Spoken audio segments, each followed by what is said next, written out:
Mustafa, the chosen and the beloved, who was a dawn unto his own day, had waited 12 years in the city of Orphalese for his ship that was to return and bear him back to the isle of his birth.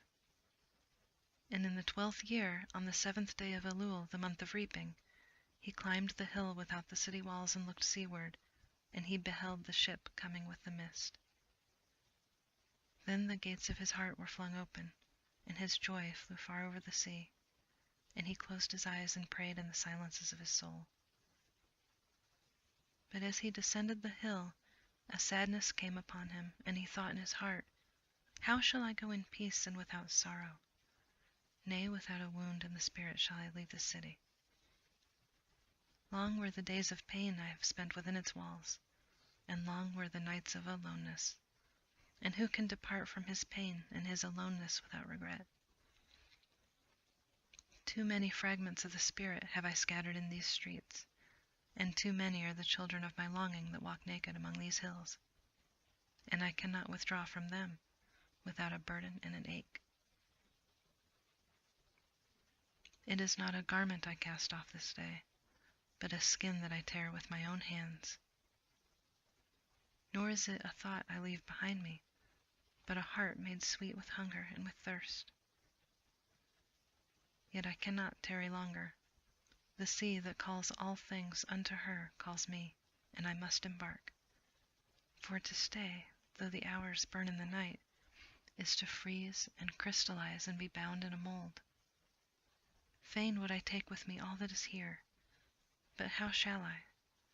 A voice cannot carry the tongue and the lips that gave it wings. Alone it must seek the ether. And alone and without its nest shall the eagle fly across the sun. Now when he reached the foot of the hill, he turned again towards the sea, and he saw his ship approaching the harbor, and upon her prow the mariners, the men of his own land. And his soul cried out to them, and he said, "Sons of my ancient mother, you riders of the tides, how often have you sailed in my dreams? And now you come in my awakening, which is my deeper dream. Ready am I to go, and my eagerness with sails full set awaits the wind. Only another breath will I breathe in this still air, only another loving look cast backward. Then I shall stand among you, a seafarer among seafarers. And you, vast sea, sleepless mother, who alone are peace and freedom to the river and the stream, only another winding will this stream make, only another murmur in this glade, and then I shall come to you a boundless drop in a boundless ocean." And as he walked he saw from afar men and women leaving their fields and their vineyards and hastening towards the city gates. And he heard their voices calling his name, and shouting from field to field, telling one another of the coming of the ship. And he said to himself, "Shall the day of parting be the day of gathering? And shall it be said that my eve was in truth my dawn? And what shall I give unto him who has left his plough mid-furrow, or to him who has stopped the wheel of his winepress? Shall my heart become a heavy tree, laden with fruit that I may gather and give unto them? And shall my desires flow like a fountain, that I may fill their cups? Am I a harp that the hand of the mighty may touch me, or a flute that his breath may pass through me? A seeker of silences am I, and what treasure have I found in silences, that I may dispense with confidence? If this is the day of my harvest, in what fields have I sowed the seed, and in what unremembered seasons? If this indeed be the hour in which I lift up my lantern, it is not my flame that shall burn therein. Empty and dark shall I raise my lantern, and the guardian of the night shall fill it with oil, and he shall light it also." These things he said in words, but much in his heart remained unsaid, for he himself could not speak his deeper secret. And when he entered into the city, all the people came to meet him, and they were crying out to him as with one voice. And the elders of the city stood forth, and said, "Go not yet away from us. A noontide have you been in our twilight, and your youth has given us dreams to dream. No stranger are you among us, nor a guest, but our Son and dearly beloved. Suffer not yet our eyes to hunger for your face. And the priests and the priestesses said unto him, Let not the waves of the sea separate us now, and the years you have spent in our midst become a memory. You have walked among us a spirit, and your shadow has been a light upon our faces. Much have we loved you, but speechless was our love, and with veils has it been veiled. Yet now it cries aloud unto you, and would stand revealed before you. And ever has it been that love knows not its own depth until the hour of separation. And the others came also and entreated him. But he answered them not. He only bent his head, and those who stood near saw his tears falling upon his breast. And he and the people proceeded towards the great square before the temple. And there came out of the sanctuary a woman whose name was Almitra, and she was a seeress. And he looked upon her with exceeding tenderness, for it was she who had first sought and believed in him, when he had been but a day in their city. And she hailed him, saying, Prophet of God, in quest for the uttermost, long have you searched the distances for your ship, and now your ship has come, and you needs must go. Deep is your longing for the land of your memories and the dwelling place of your greater desires, and our love would not bind you, nor our needs hold you. Yet this we ask ere you leave us, that you speak to us and give us of your truth. And we will give it unto our children, and they unto their children, and it shall not perish. In your aloneness you have watched with our days, and in your wakefulness you have listened to the weeping and the laughter of our sleep. Now therefore disclose to us ourselves, and tell us all that has been shown you of that which is between birth and death. And he answered, People of Orphalese, of what can I speak, save of that which is even now moving your souls? Then said Almitra, Speak to us of love. And he raised his head and looked upon the people, and there fell a stillness upon them. And with a great voice he said, When love beckons to you, follow him, though his ways are hard and steep. And when his wings enfold you, yield to him, though the sword hidden among his pinions may wound you. And when he speaks to you, believe in him, though his voice may shatter your dreams as the north wind lays waste to the garden. For even as love crowns you, so shall he crucify you. Even as he is for your growth, so is he for your pruning. Even as he ascends to your height and caresses your tenderest branches that quiver in the sun, so shall he descend to your roots and shake them in their clinging to the earth. Like sheaves of corn he gathers you unto himself. He threshes you to make you naked. He sifts you to free you from your husks. He grinds you to whiteness. He kneads you until you are pliant. And then he assigns you to his sacred fire, that you may become sacred bread for God's sacred feast. All these things shall love do unto you, that you may know the secrets of your heart, and in that knowledge become a fragment of life's heart. But if in your fear you would seek only love's peace and love's pleasure, then it is better for you that you cover your nakedness and pass out of love's threshing floor, into the seasonless world where you shall laugh, but not all of your laughter, and weep, but not all of your tears. Love gives not of itself, and takes not but from itself. Love possesses not, nor would it be possessed, for love is sufficient unto love. And when you love, you should not say, God is in my heart, but rather, I am in the heart of God. And think not you can direct the course of love. If it finds you worthy, directs your course. Love has no other desire but to fulfill itself. But if you love, and must needs have desires, then let these be your desires: to melt and to be like a running brook that sings its melody to the night, to know the pain of too much tenderness, to be wounded by your own understanding of love, and to bleed willingly and joyfully, to wake at dawn with a winged heart and give thanks for another day of loving, to rest at the noon hour and meditate love's ecstasy, to return home at eventide with gratitude, and then to sleep with a prayer for the beloved in your heart and a song of praise upon your lips. Then Elmitra spoke again and said, "And what of marriage, master?" And he answered, saying, "You were born together, and together you shall be forevermore. You shall be together when the white wings of death scatter your days. Aye, you shall be together even in the silent memory of God. But let there be spaces in your togetherness, and let the winds of the heavens dance between you. Love one another, but make not a bond of love. Let it rather be a moving sea between the shores of your souls. Fill each other's cup, but drink not from one cup. Give one another of your bread, but eat not from the same loaf. Sing and dance together and be joyous, but let each one of you be alone. Even as the strings of a lute are alone, though they quiver with the same music.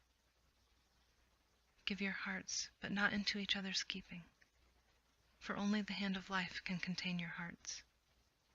And stand together, yet not too near together, for the pillars of the temple stand apart, and the oak tree and the cypress grow not in each other's shadow." And a woman who held a babe against her bosom said, "Speak to us of children." And he said, "Your children are not your children. They are the sons and daughters of life's longing for itself. They come through you, but not from you. And though they are with you, yet they belong not to you.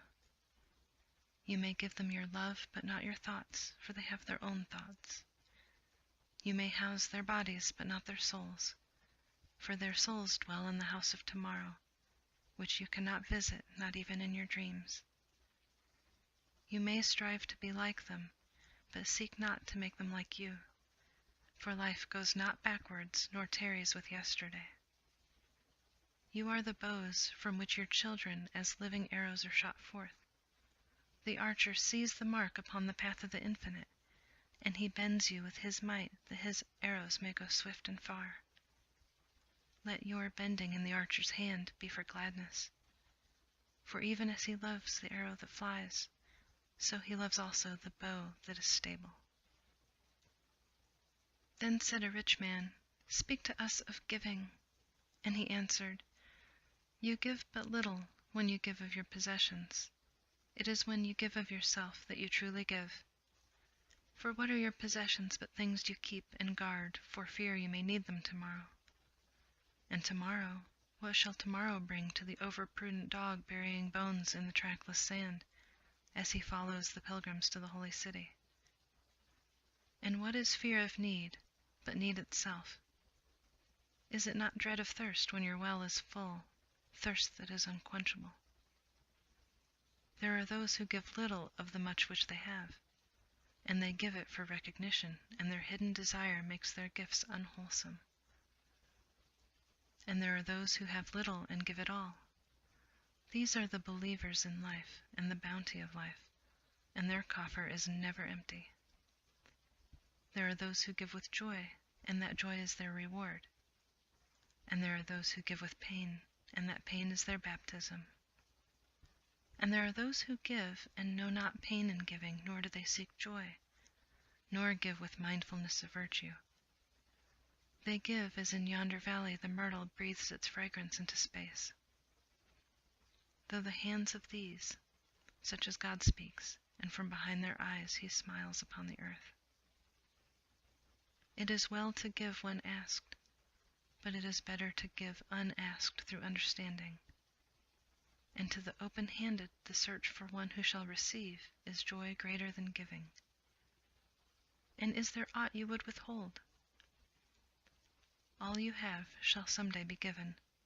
Therefore give now, that the season of giving may be yours and not your inheritors.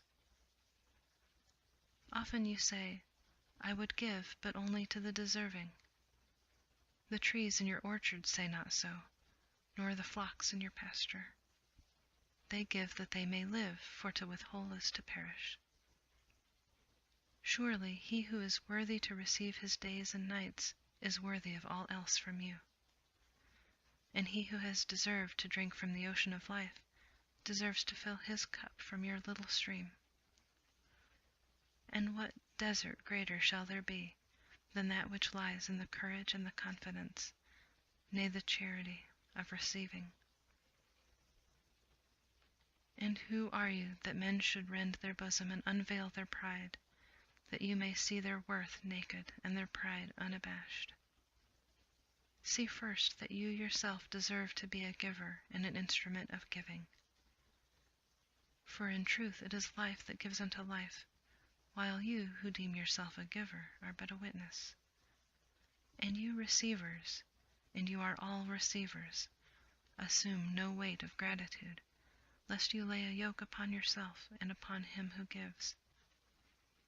Rather rise together with the giver on his gifts as on wings, for to be over-mindful of your debt is to doubt his generosity, who has the free-hearted earth for mother and God for father.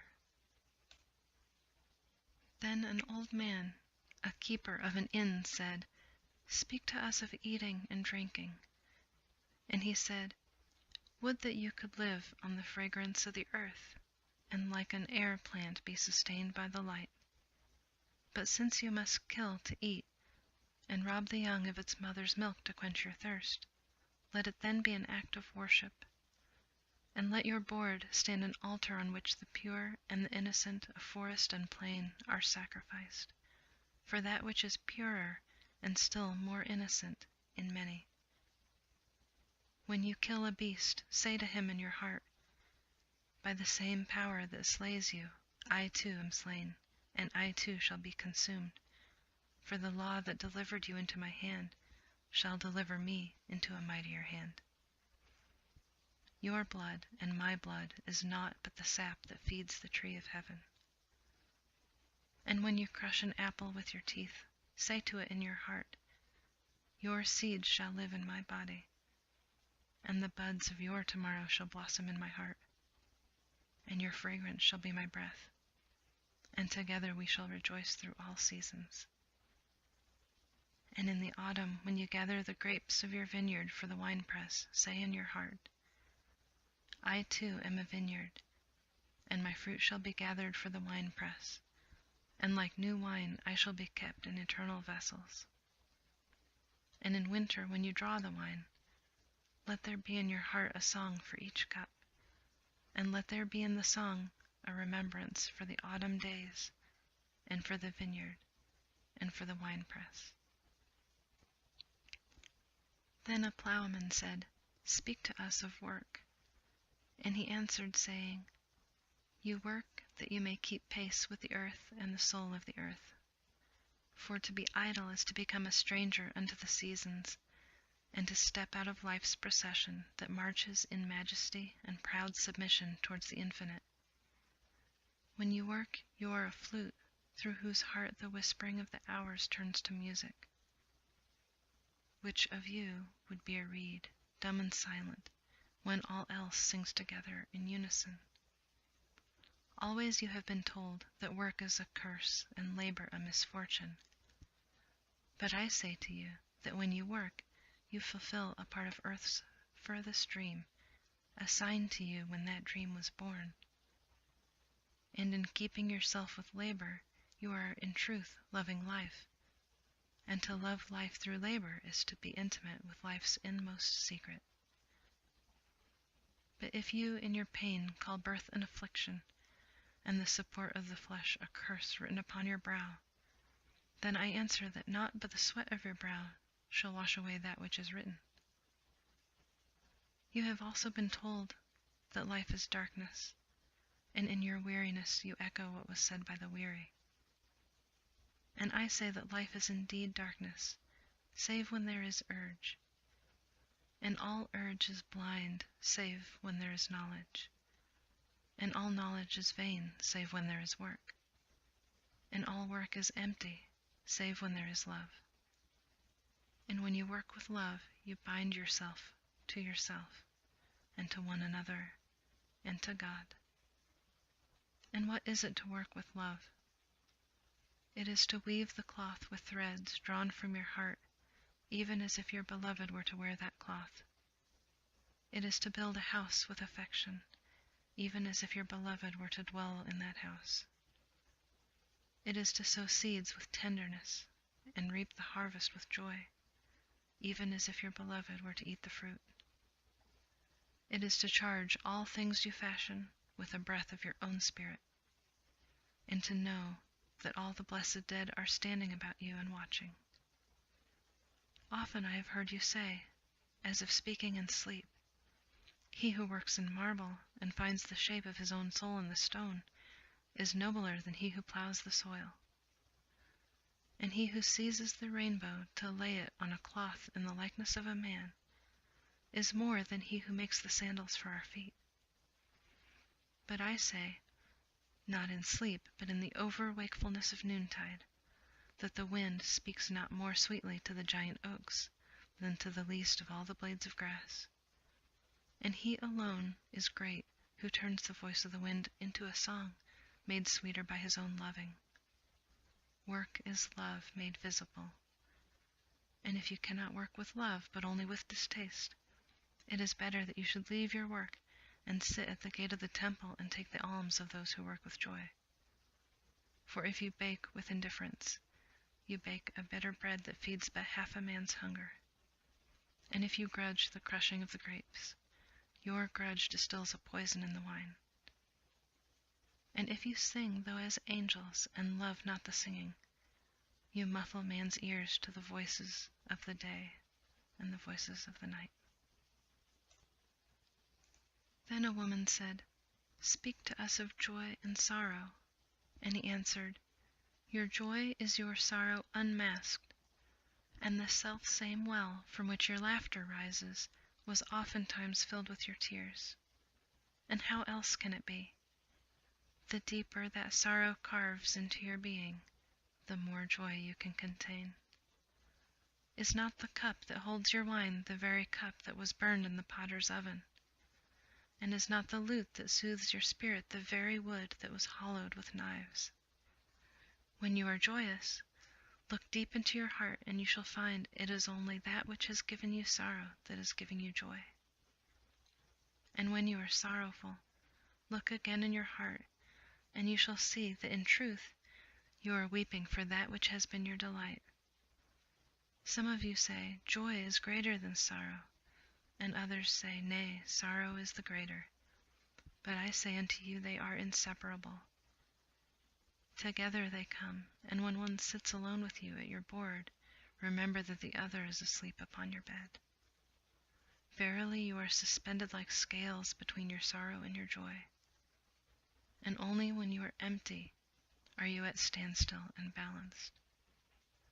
When the treasure keeper lifts you to weigh his gold and his silver, needs must your joy or your sorrow rise or fall. A mason came forth and said, "Speak to us of houses."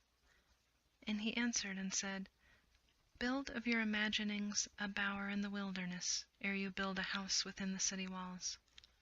For even as you have homecomings in your twilight, so has the wanderer in you, the ever distant and alone. Your house is your larger body. It grows in the sun and sleeps in the stillness of the night, and it is not dreamless. Does your house not dream? And in dreaming, leave the city for grove or hilltop. Would that I could gather your houses into my hand, and like a sower, scatter them in the forest and meadow. Would the valleys were your streets, and the green paths your alleys, that you might seek one another through vineyards, and come with the fragrance of the earth in your garments. But these things are not yet to be. In their fear your forefathers gathered you too near together, and that fear shall endure a little longer. A little longer shall your city walls separate your hearths from your fields. And tell me, people of Orphalese, what have you in these houses, and what is it you guard with fastened doors? Have you peace, the quiet urge that reveals your power? Have you remembrances, the glimmering arches that span the summits of the mind?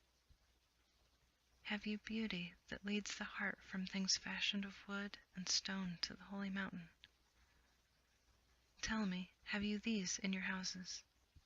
Or have you only comfort and the lust for comfort, that stealthy thing that enters the house as a guest, and becomes a host and then a master? Aye, and it becomes a tamer, with hook and scourge makes puppets of your larger desires. And though its hands are silken, its heart is of iron. It lulls you to sleep only to stand by your bed and jeer at the dignity of your flesh. It makes a mock of your sound senses, and lays them in thistledown like fragile vessels. Verily the lust for comfort murders the passion of the soul, and then walks grinning in the funeral. But you, children of space, you restless in rest, you shall not be trapped or tamed. Your house shall not be an anchor but a mast. It shall not be a glistening film that covers a wound, but an eyelid that guards the eye.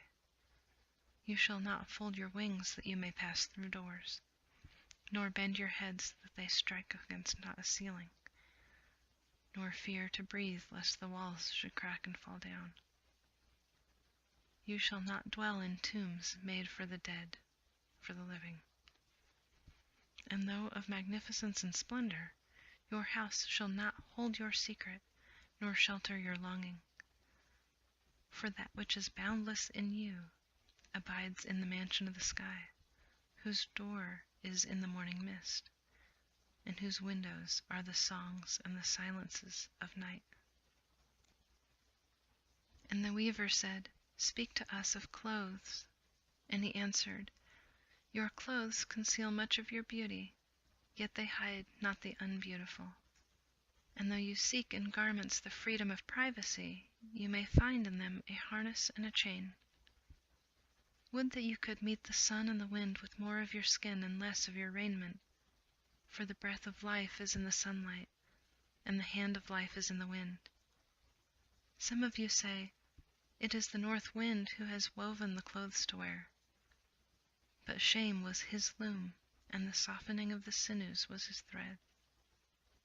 And when his work was done, he laughed in the forest. Forget not that modesty is for a shield against the eye of the unclean. And when the unclean shall be no more, what were modesty but a fetter and a fouling of the mind? And forget not that the earth delights to feel your bare feet, and the winds long to play with your hair. And a merchant said, Speak to us of buying and selling. And he answered and said, To you the earth yields her fruit, and you shall not want if you but know how to fill your hands. It is in exchanging the gifts of the earth that you shall find abundance and be satisfied. Yet unless the exchange be in love and kindly justice, it will but lead some to greed and others to hunger. When in the marketplace you toilers of the sea and fields and vineyards meet the weavers and the potters and the gatherers of spices, invoke then the master spirit of the earth to come into your midst and sanctify the scales and the reckoning that weighs value against value. And suffer not the barren-handed to take part in your transactions, who would sell their words for your labor. To such men you should say, Come with us to the field, or go with our brothers to the sea and cast your net. For the land and the sea shall be bountiful to you even as to us. And if there come the singers and the dancers and the flute players, buy of their gifts also, for they too are gatherers of fruit and frankincense, and that which they bring, though fashioned of dreams, is raiment and food for your soul. And before you leave the marketplace, see that no one has gone his way with empty hands. For the master spirit of the earth shall not sleep peacefully upon the wind till the needs of the least of you are satisfied. Then one of the judges of the city stood forth and said, Speak to us of crime and punishment, And he answered, saying, It is when your spirit goes wandering upon the wind, that you, alone and unguarded, commit a wrong unto others and therefore unto yourself. And for that wrong committed, you must knock and wait a while, unheeded, at the gate of the blessed. Like the ocean is your God self, it remains forever undefiled. And like the ether, it lifts but the winged. Even like the sun is your God self, it knows not the ways of the mole, nor seeks it the holes of the serpent. But your God self does not dwell alone in your being. Much in you is still man, and much in you is not yet man, but a shapeless pygmy that walks asleep in the mist, searching for its own awakening.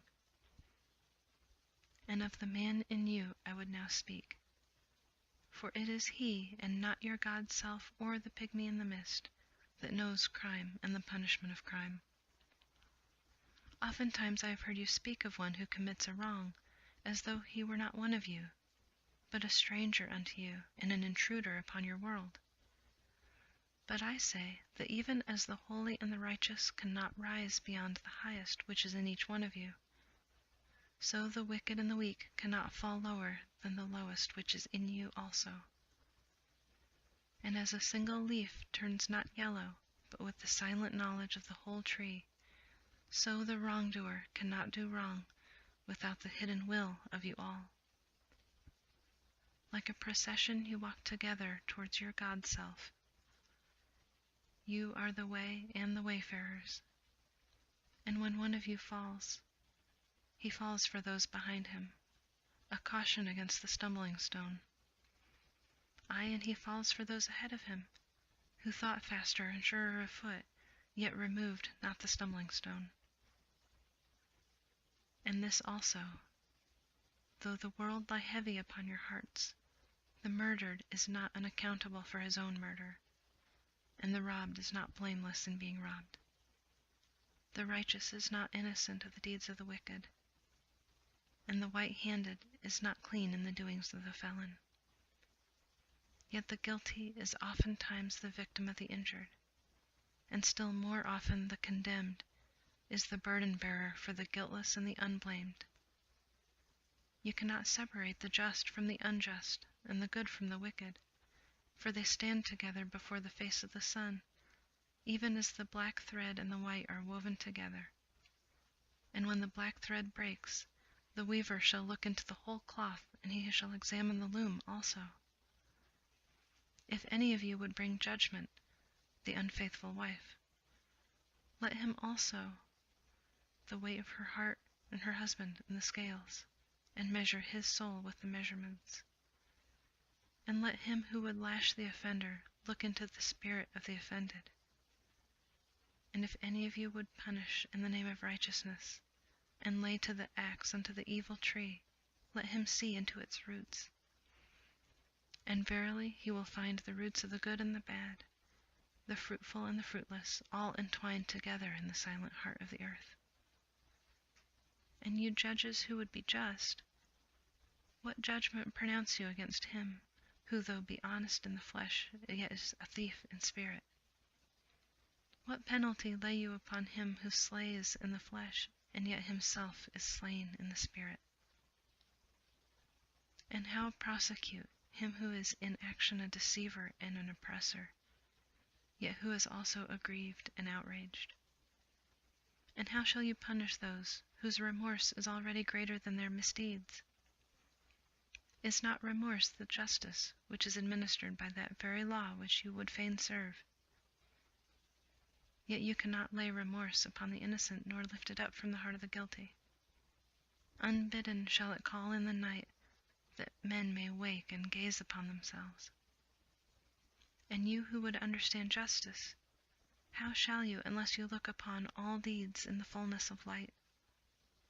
Only then shall you know that the erect and the fallen are but one man standing in twilight, between the night of his pygmy self and the day of his God self, and that the cornerstone of the temple is not higher than the lowest stone in its foundation.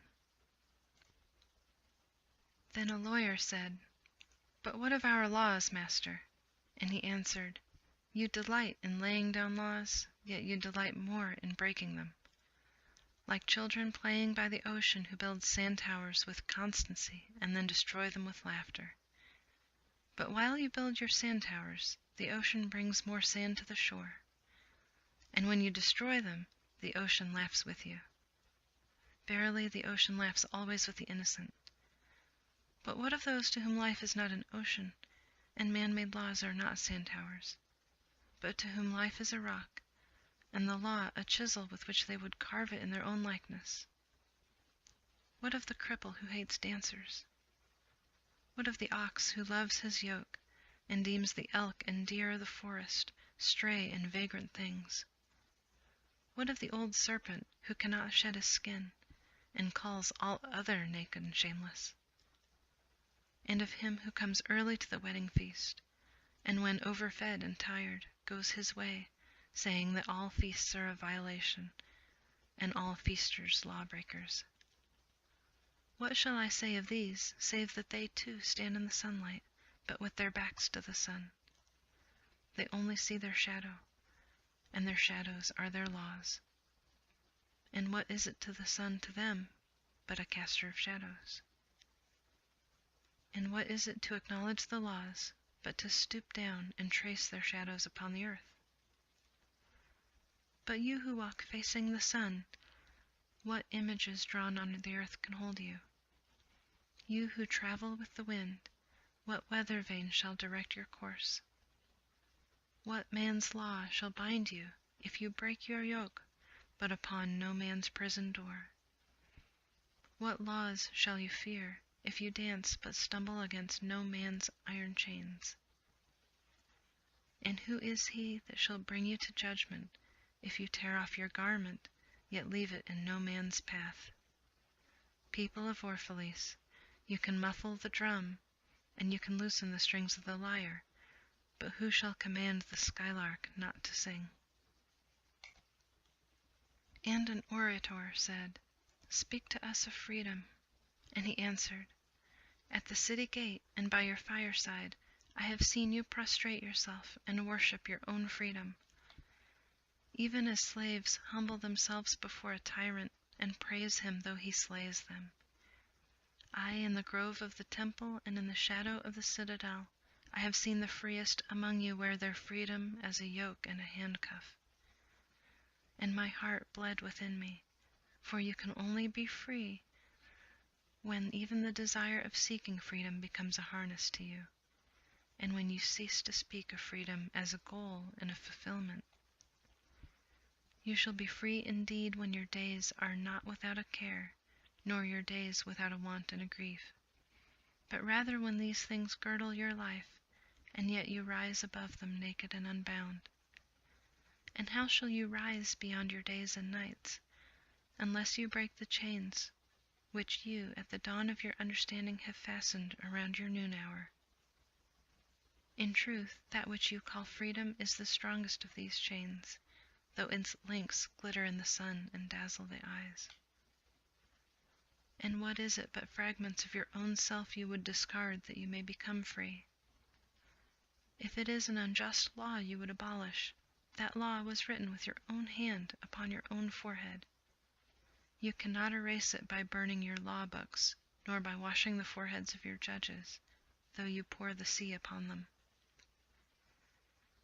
And if it is a despot you would dethrone, see first that his throne erected within you is destroyed. For how can a tyrant rule the free and the proud, but for a tyranny in their own freedom and a shame in their own pride? And if it is a care you would cast off, that care has been chosen by you rather than imposed upon you. And if it is a fear you would dispel, the seat of that fear is in your heart, and not in the hand of the feared.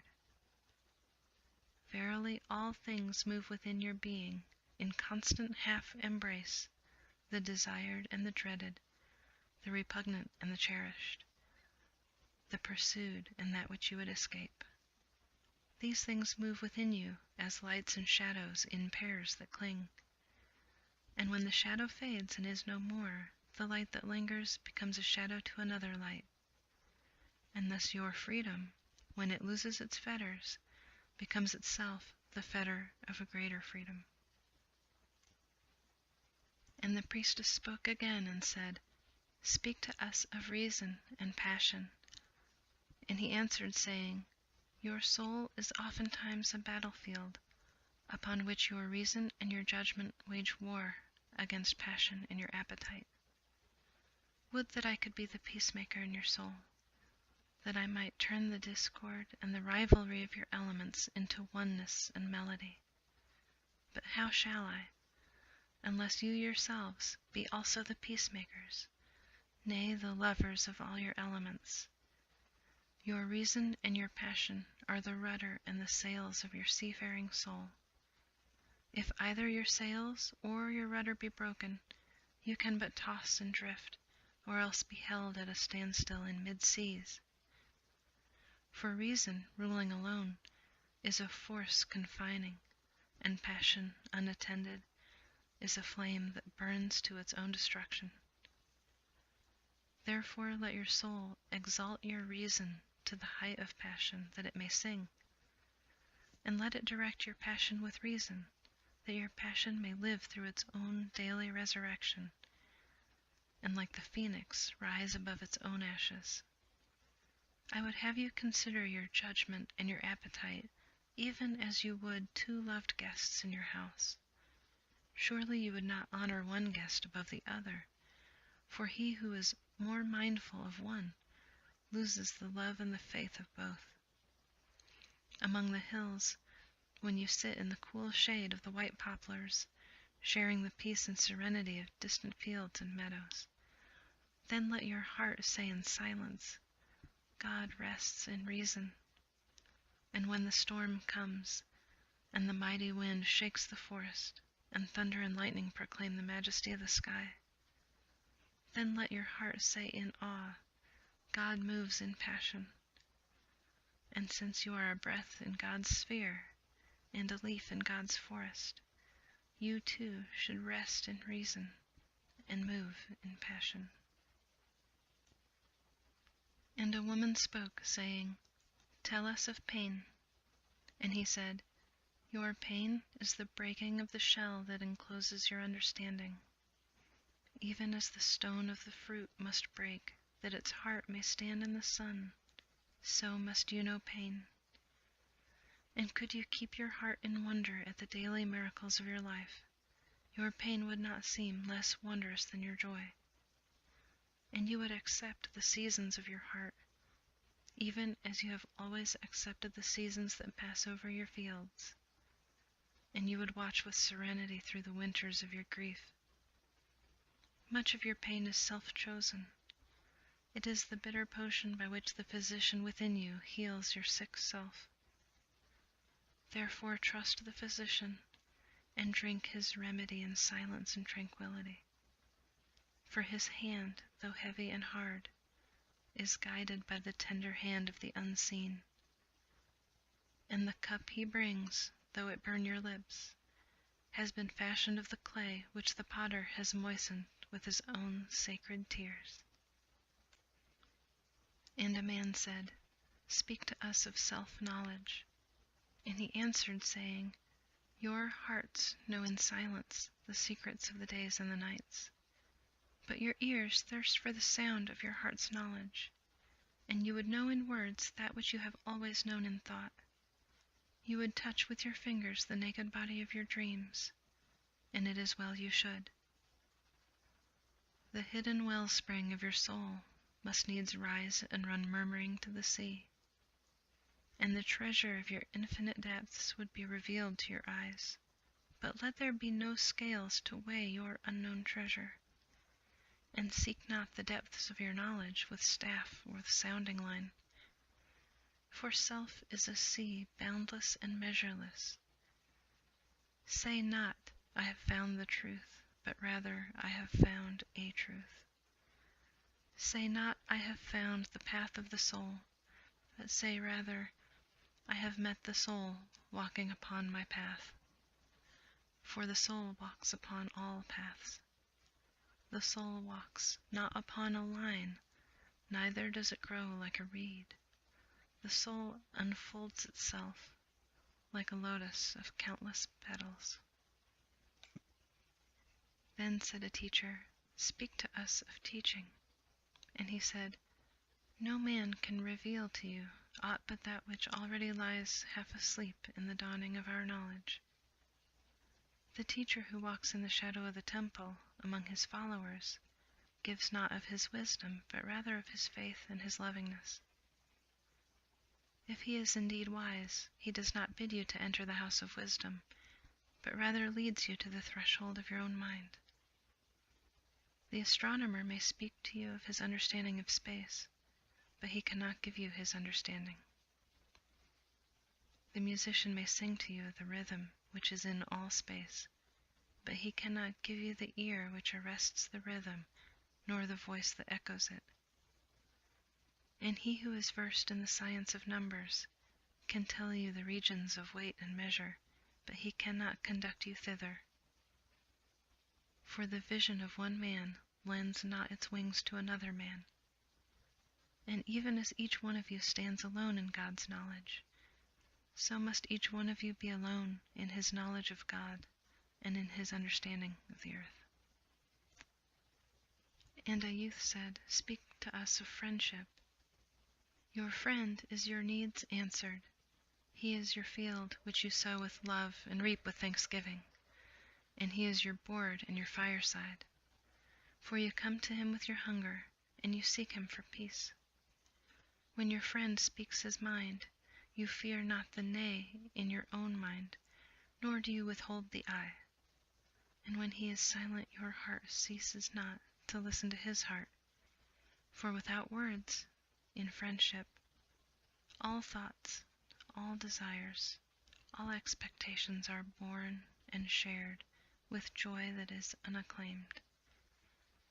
When you part from your friend, you grieve not, for that which you love most in him may be clearer in his absence, as the mountain to the climber is clearer from the plain. And let there be no purpose in friendship save the deepening of the spirit. For love that seeks aught but the disclosure of its own mystery is not love but a net cast forth, and only the unprofitable is caught. And let your best be for your friend. If he must know the ebb of your tide, let him know its flood also. For what is your friend that you should seek with him hours to kill? Seek him always with hours to live, for it is his to fill your need, but not your emptiness.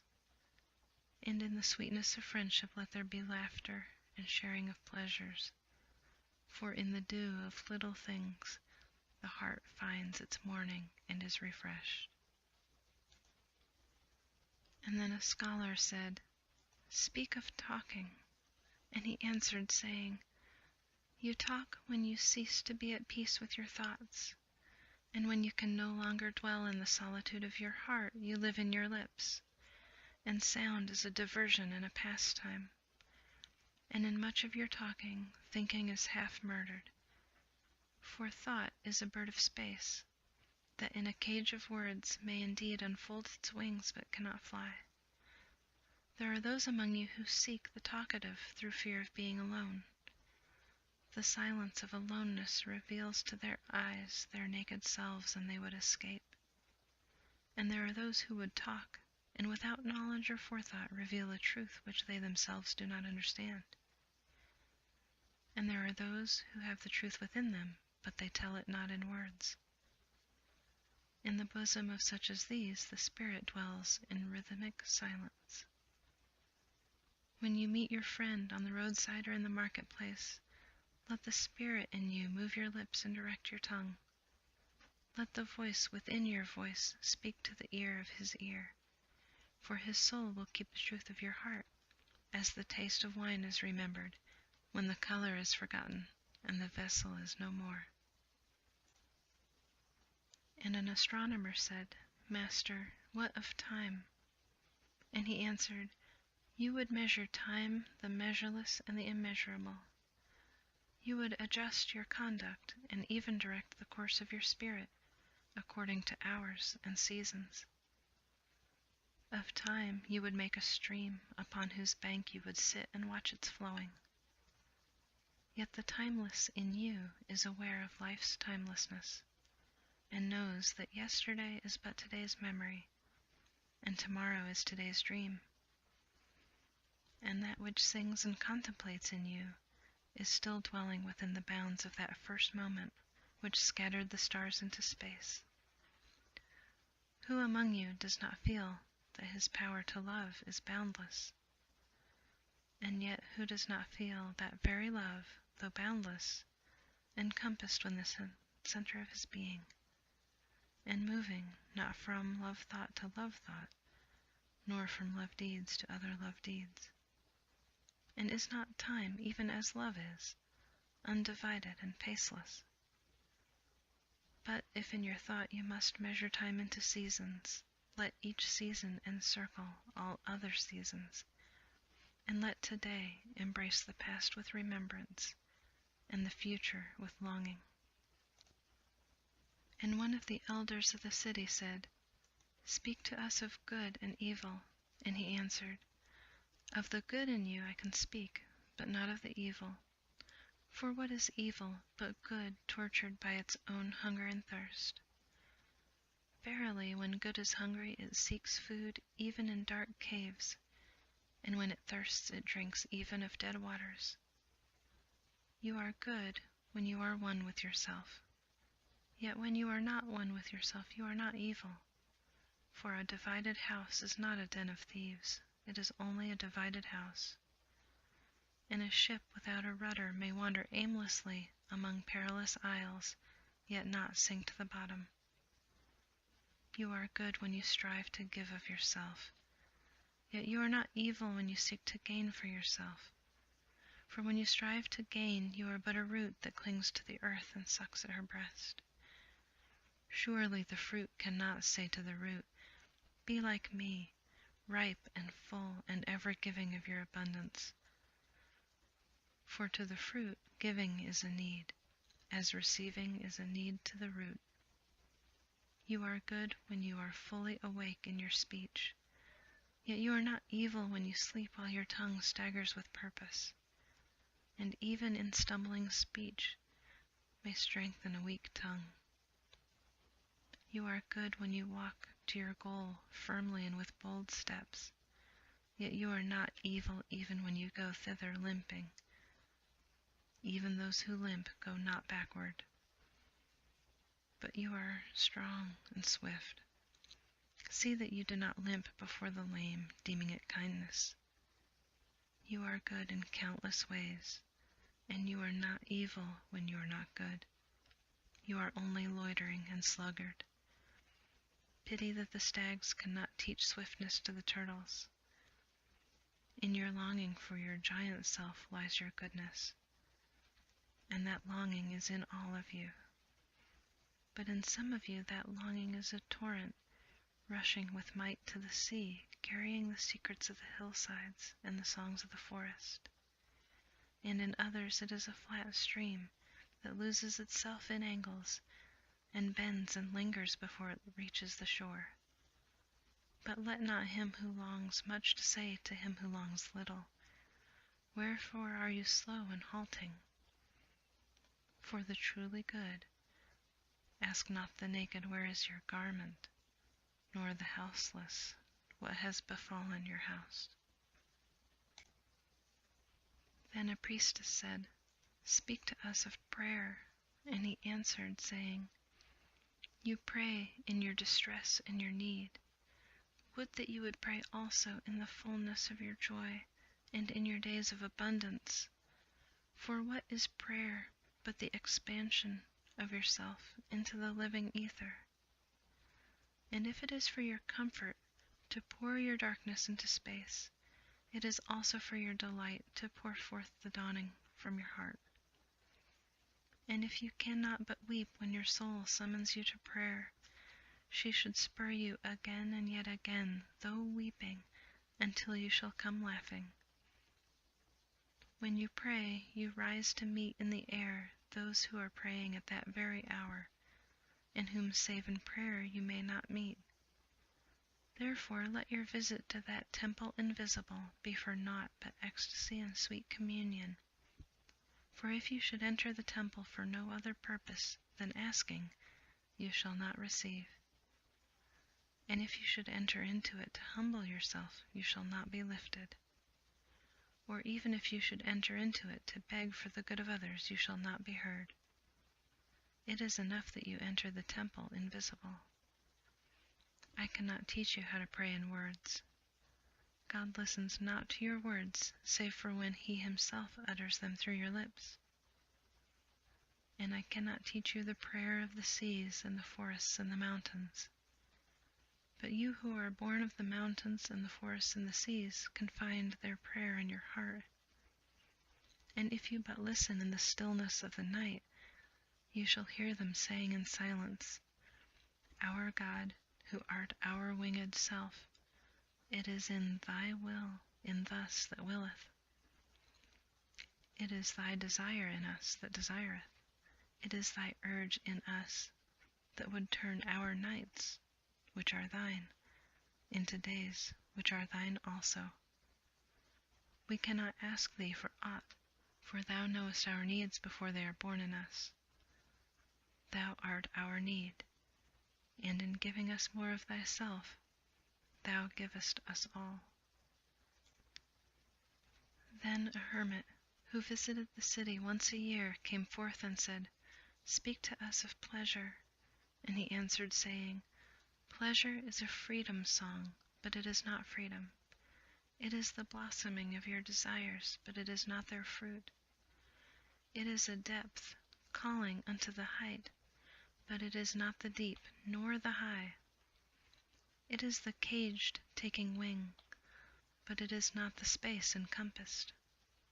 Aye, in very truth, pleasure is a freedom song, and I fain would have you sing it with the fullness of your heart, yet I would not have you lose your heart in the singing. Some of your youth seek pleasure as if it were all, and they are judged and rebuked. I would not judge nor rebuke them. I would have them seek. For they shall find pleasure, but not her alone. 7 are her sisters, and the least of them is more beautiful than pleasure. Have you not heard of the man who was digging in the earth for roots and found a treasure? And some of your elders remember pleasures with regret, like wrongs committed in drunkenness. But regret is the beclouding of the mind, and not its chastisement. They should remember their pleasures with gratitude as they would the harvest of a summer. Yet if it comforts them to regret, let them be comforted. And there are among you those who are neither young to seek nor old to remember. And in their fear of seeking and remembering they shun all pleasures, lest they neglect the Spirit or offend against it. But even in their foregoing is their pleasure, and thus they too find a treasure, though they dig for roots with quivering hands. But tell me, who is he that can offend the Spirit? Shall the nightingale offend the stillness of the night, or the firefly the stars? And shall your flame or your smoke burden the wind? Think you the Spirit is a still pool which you can trouble with a staff? Oftentimes in denying yourself pleasure, you do but store the desire in the recesses of your being. Who knows but that which seems omitted today waits for tomorrow? Even your body knows its heritage and its rightful need and will not be deceived.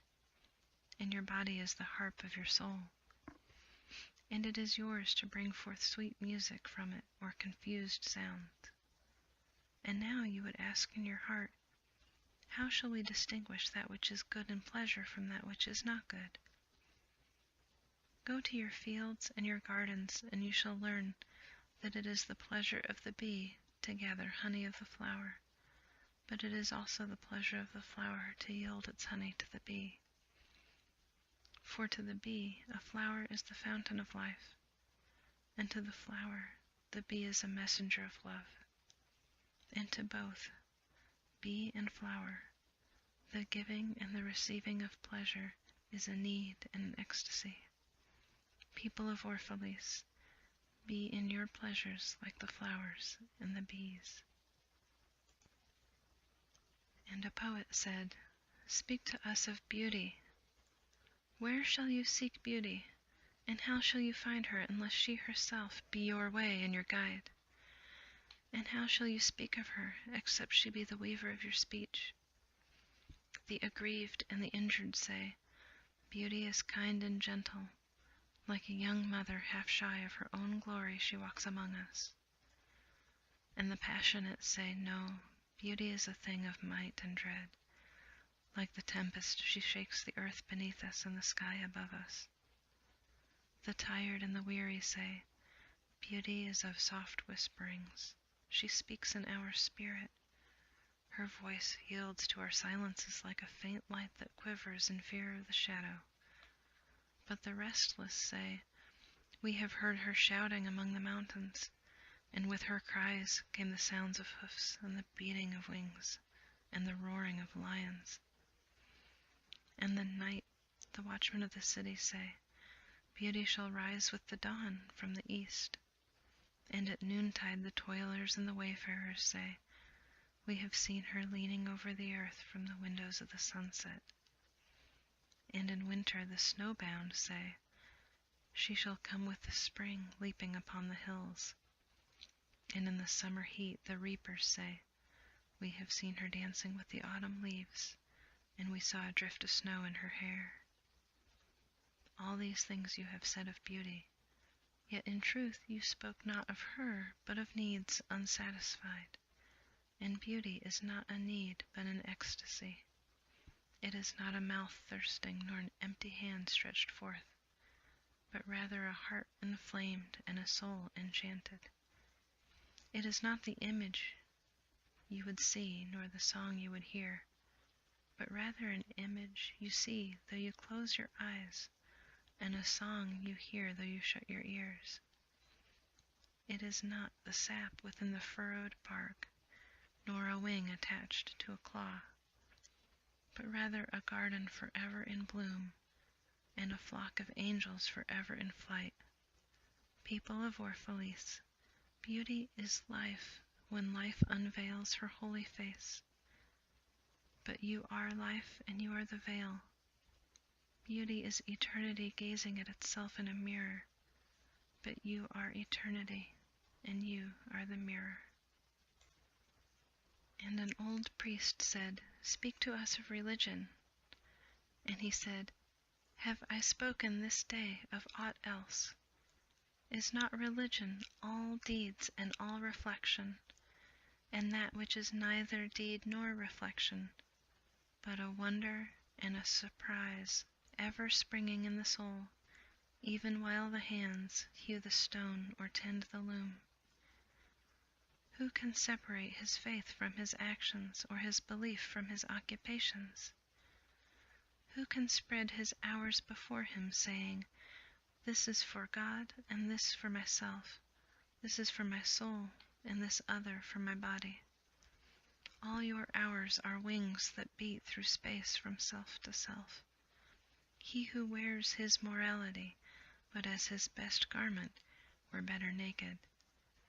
The wind and the sun will tear no holes in his skin. And he who defines his conduct by ethics imprisons his songbird in a cage.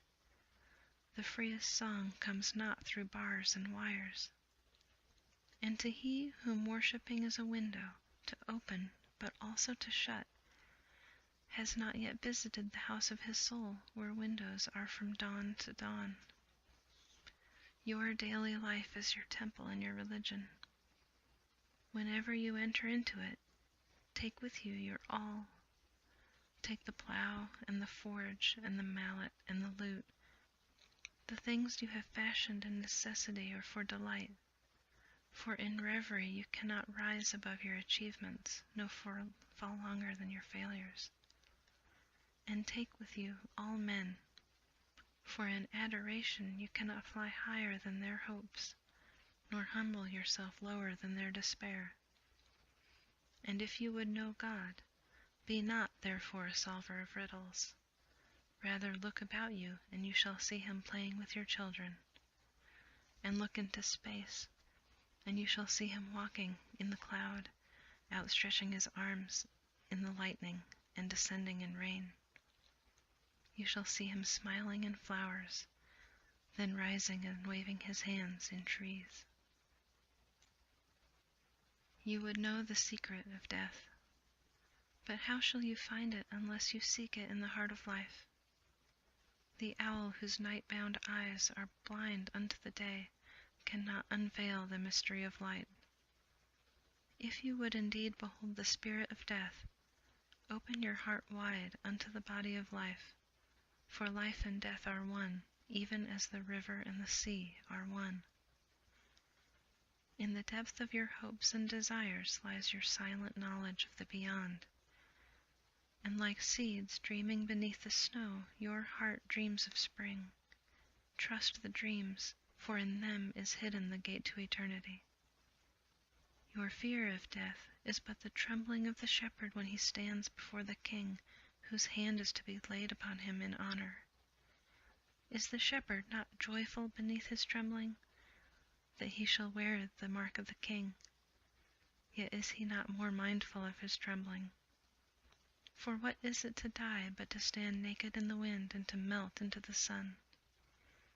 And what is it to cease breathing, but to free the breath from its restless tides, that it may rise and expand and seek God unencumbered? Only when you drink from the river of silence shall you indeed sing. And when you have reached the mountain top, then you shall begin to climb. And when the earth shall claim your limbs, then you shall truly dance. And now it was evening, and Almitra the seeress said, Blessed be this day and this place and your spirit that has spoken. And he answered, Was it I who spoke? Was I not also a listener? And then he descended the steps of the temple, and all the people followed him. And he reached his ship and stood upon the deck. And facing the people again, he raised his voice and said, People of Orphalese, the wind bids me leave you. Less hasty am I than the wind, yet I must go. We wanderers, ever seeking the lonelier way, begin no day where we have ended another day, and no sunrise finds us where sunset left us. Even while the earth sleeps, we travel. We are the seeds of the tenacious plant, and it is in our ripeness and our fullness of heart that we are given to the wind and are scattered. Brief were my days among you, and briefer still are the words I have spoken. But should my voice fade in your ears, and my love vanish in your memory, then I will come again, and with a richer heart and lips more yielding to the Spirit I will speak. Yea, I shall return with the tide, and though death may hide me, and the greater sacrifice unfold me, yet again I will seek your understanding, and not in vain will I seek. If aught I have said is truth, that truth shall reveal itself in a clearer voice, and in words more akin to your thoughts. I go with the wind, people of Orphalese, but not down into emptiness. And if this day is not a fulfillment of your needs and my love, then let it be a promise till another day. Know, therefore, that from the greater silence I shall return. The mist that drifts away at dawn, leaving but dew in the fields, shall rise and gather into a cloud, and then fall down in rain. And not unlike the mist have I been. In the stillness of night I have walked in your streets, and my spirit has entered your houses. And your heartbeats were in my heart, and your breath was upon my face, and I knew you all. I knew your joy and your pain, and in your sleep your dreams were my dreams. And oftentimes I was among you, a lake among the mountains. I mirrored the summits in you, and the bending slopes, and even the passing flocks of your thoughts and your desires. and to my silence came the laughter of your children in streams and the longing of your youth in rivers. And when they reached my depth, the streams and the rivers ceased not yet to sing. But sweeter still than laughter and greater than longing came to me. It was boundless in you, the vast man in whom you are all but cells and sinews. He in whose chant all your singing is but a soundless throbbing. It is in the vast man that you are vast, and in beholding him that I beheld you and loved you. For what distances can love reach that are not in that vast sphere? What visions, what expectations, and what presumptions can outsoar that flight? Like a giant oak tree covered with apple blossoms is the vast man in you. His mind binds you to the earth, his fragrance lifts you into space, and in his durability are you deathless. You have been told that even like a chain, you are as weak as your weakest link. This is but half the truth. You are also as strong as your strongest link. To measure you by your smallest deed is to reckon the power of the ocean by the fragility of its foam. To judge you by your failures is to cast blame upon the seasons for their inconsistency. Aye, you are like an ocean, and though heavy grounded ships await the tide upon your shores, yet even like an ocean you cannot hasten your tides. And like the seasons you are also, and though in your winter you deny your spring, yet spring, reposing within you, smiles in her drowsiness and is not offended. Think not I say these things in order that you may say one to the other, he praised us well, he saw but the good in us. I only speak to you in words of that which you yourselves know in thought. And what is word knowledge but a shadow of wordless knowledge? Your thoughts and my words are waves from a sealed memory that keeps records of our yesterdays, and of the ancient days when the earth knew not us or herself, and of nights when the earth was upwrought with confusion. Wise men have come to you to give you of their wisdom. I came to take of your wisdom, and behold, I have found that which is greater than wisdom. It is a flame spirit in you, ever gathering more of itself, while you, heedless of its expansion, bewail the withering of your days. It is life in quest of life, in bodies that fear the grave. There are no graves here. These mountains and these plains are a cradle and a stepping stone. Whenever you pass by the field where you have laid your ancestors, look well thereupon, and you shall see yourselves and your children dancing hand in hand. Verily, you often make merry without knowing. Others have come to you, to whom for golden promises were made unto your faith, you have given but riches and power and glory. Less than a promise have I given, and yet more generous have you been to me. You have given me deeper thirsting after life. Surely there is no greater gift to a man than that which turns all his aims into parching lips, and all life into a fountain. And in this lies my honor and my reward, that whenever I come to the fountain to drink, I find the living water itself thirsty, and it drinks me while I drink it. Some of you have deemed me proud and over-shy to receive gifts. To be proud indeed I am to receive wages, but not gifts. And though I have eaten berries among the hill when you would have had me sit at your board, and slept in the portico of the temple when you would have gladly sheltered me, yet it was not for your loving mindfulness of my days and my nights that made food sweet to my mouth and girdled my sleep with vision. For this I bless you most. You give much, and know not that you give it all. Verily, the kindness that gazes upon itself in a mirror turns to stone, and a good deed that calls itself by tender names becomes apparent to the curse. And some of you have called me aloof, and drunk with my aloneness, and you have said, He holds counsel with the trees of the forest, but not with men. He sits alone on hilltops and looks down upon our city. True it is that I have climbed the hills and walked in remote places. How could I have seen, save from a great height or a great distance? How can one be indeed near unless he be far? And others among you called unto me, not in words, and they said, Stranger, stranger, lover of unreachable heights, why dwell you among the summits where eagles build their nests?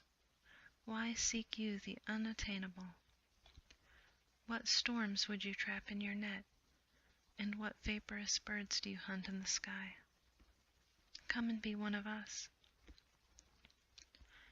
Descend and appease your hunger with our bread, and quench your thirst with our wine.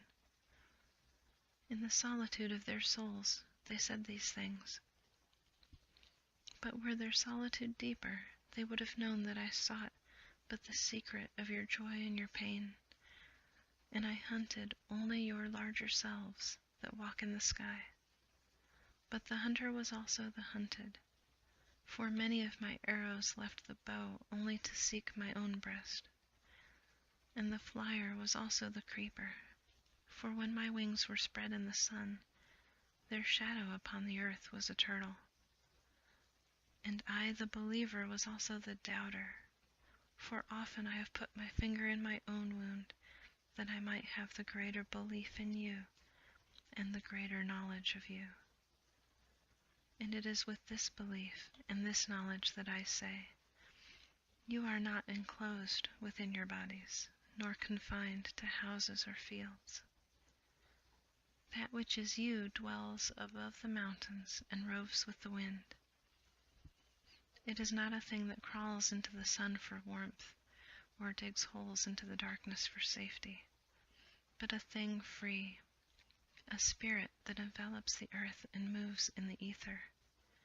If this be vague words, then seek not to clear them. Vague and nebulous is the beginning of all things, but not their end, and I fain would have you remember me as a beginning. Life and all that lives is conceived in the mist and not in the crystal. And who knows but a crystal is mist and decay? And this I would have you remember in remembering me. That which seems most feeble and bewildered in you is the strongest and most determined. Is it not your breath that has erected and hardened the structure of your bones? And is it not a dream which none of you remember having dreamt, that building your city and fashioned all that there is in it? Could you but see the tides of that breath, you would cease to see all else. And if you could hear the whispering of the dream, you would hear no other sound. But you do not see, nor do you hear, and it is well. The veil that clouds your eyes shall be lifted by the hands that wove it, and the clay that fills your ears shall be pierced by those fingers that kneaded it. And you shall see, and you shall hear. Yet you shall not deplore having known blindness, nor regret having been deaf. For in that day you shall know the hidden purposes in all things. And you shall bless darkness as you would bless light. After saying these things, he looked about him, and he saw the pilot of his ship standing by the helm, and gazing now at the full sails, and now at the distance. And he said, Patient, over patient is the captain of my ship. The wind blows, and restless are the sails. Even the rudder begs direction, yet quietly my captain awaits my silence. And these, my mariners, who have heard the choir of the greater sea, they too have heard me patiently. Now they shall wait no longer. I am ready. The stream has reached the sea, And once more the great mother holds her son against her breast. Fare you well, people of Orphalese. This day has ended. It is closing upon us even as the water lily upon its own tomorrow. What was given us here we shall keep, and if it suffices not, then again must we come together and together, stretch our hands unto the giver. Forget not that I shall come back to you. A little while, and my longing shall gather dust and foam for another body. A little while, a moment of rest upon the wind, and another woman shall bear me. Farewell to you and the youth I have spent with you. It was but yesterday we met in a dream. You have sung to me in my aloneness, and I of your longings have built a tower in the sky. But now our sleep has fled and our dream is over, and it is no longer dawn. The noontide is upon us, and our half-waking has turned into fuller day, and we must part. If in the twilight of memory we should meet once more, we shall speak again together, and you shall sing me a deeper song. And if our hands should meet in another dream, we shall build another tower in the sky. So saying, he made a signal to the seamen, and straightway they weighed anchor and cast the ship loose from its moorings, and they moved eastward. And a cry came from the people as from a single heart, and it rose the dusk and was carried out over the sea like a great trumpeting. Only Almitra was silent, gazing after the ship until it had vanished into the mist. And when all the people were dispersed, she still stood alone upon the sea-wall, remembering in her heart his saying, "A little while, a moment of rest upon the wind, and another woman shall bear me."